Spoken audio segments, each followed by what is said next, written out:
Aula 2, parte A, da igreja local ao mundo. Como preparar a igreja para ser base missionária? O objetivo central não é sobre tamanho, é sobre direção. Muita gente ainda acredita que só igrejas grandes podem enviar missionários. Isso simplesmente não é verdade. Na Bíblia e na história da missão, o fator decisivo nunca foi tamanho, foi direção.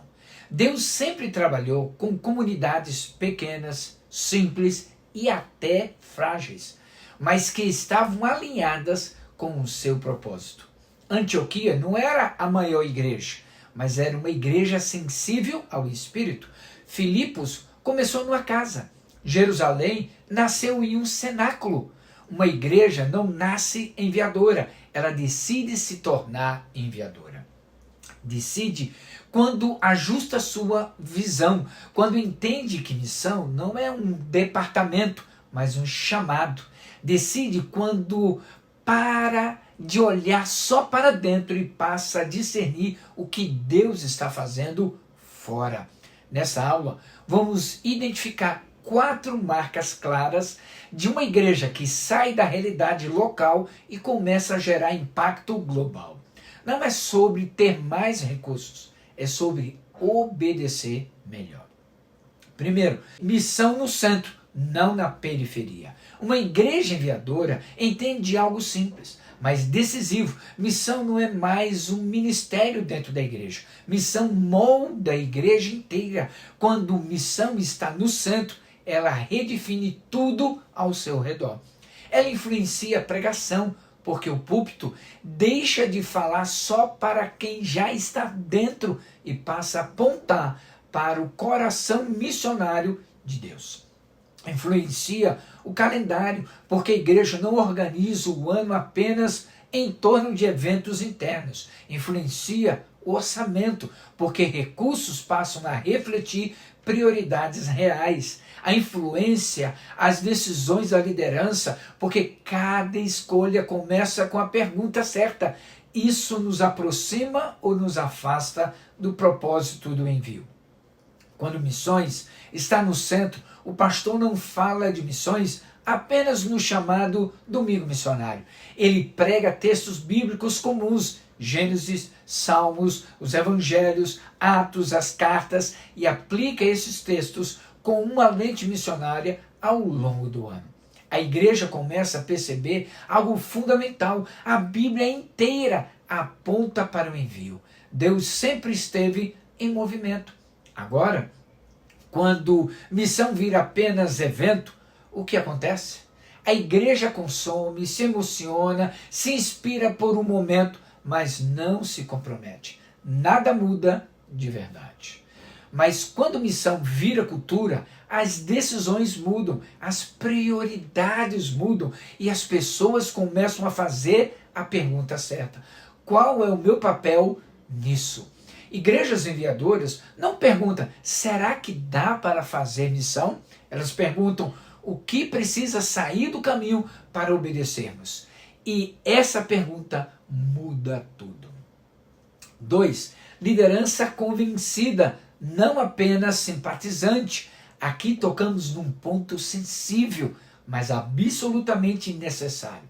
Se o pastor principal e a liderança não estão realmente convencidos, a igreja nunca vai além de ofertas esporádicas, discursos bonitos e um apoio distante. Parece missão, soa como missão, mas não sustenta a missão. A verdade é simples.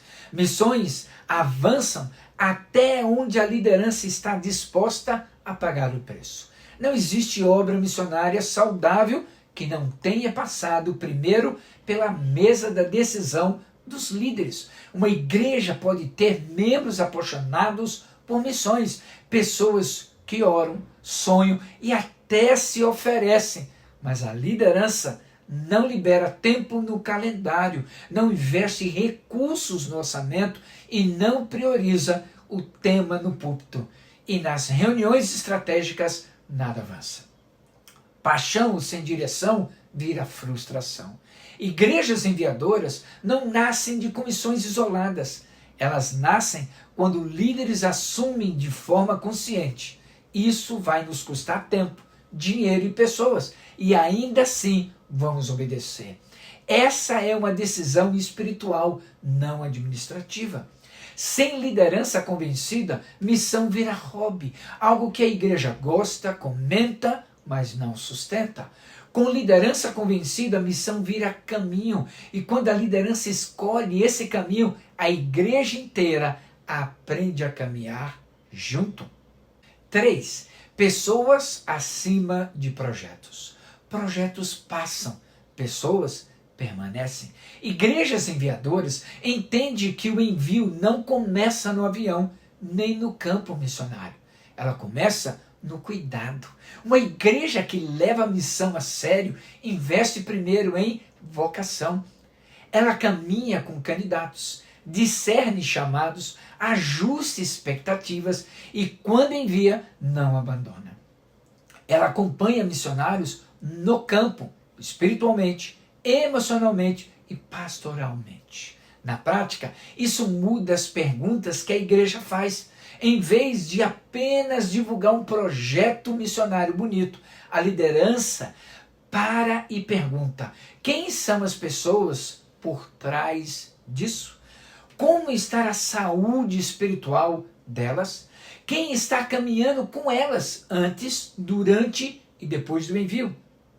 Enviar alguém sem acompanhamento gera frustração, gera abandono e deixa feridas profundas, tanto em quem vai quanto em quem fica. A igreja até envia uma vez, mas perde a confiança para continuar enviando.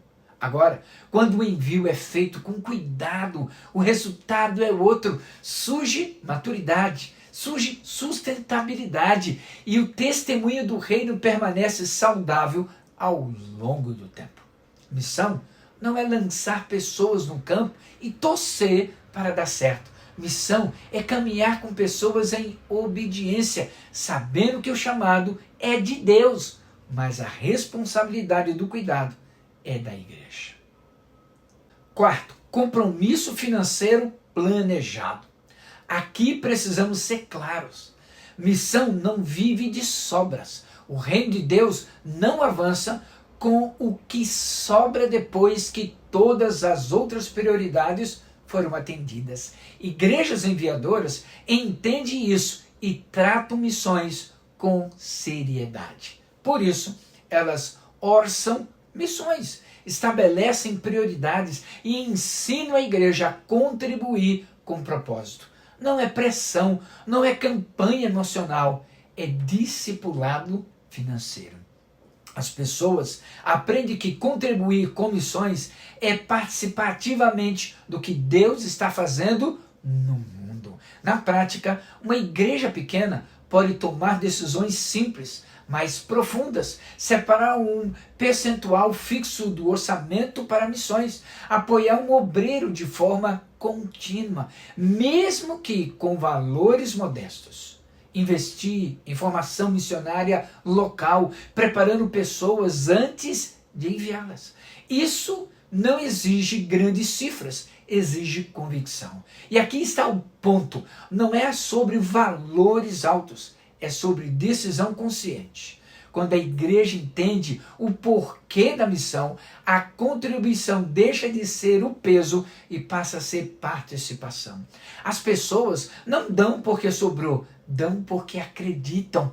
Missão financiada por improviso não se sustenta, mas missão planejada cria estabilidade, gera confiança, abre caminho para um impacto que vai muito além do que os recursos sugerem.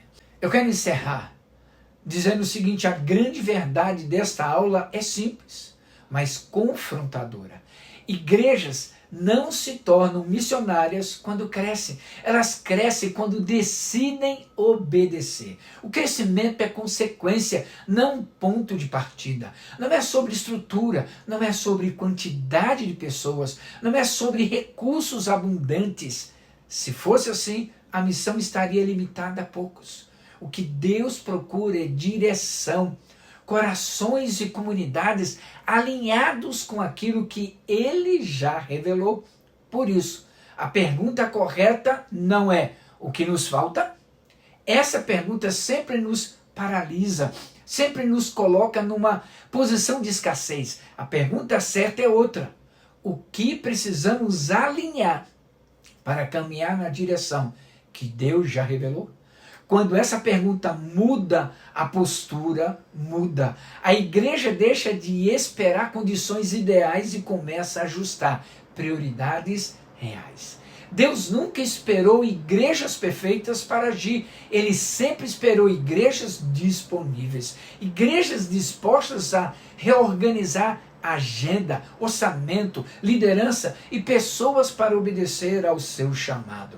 Na próxima aula, vamos sair ainda mais do campo da visão e entrar no campo da ação.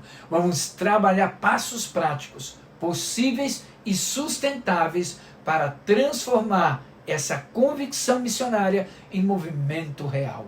Visão sem ação vira discurso, mas visão obediente gera impacto. Que Deus te abençoe.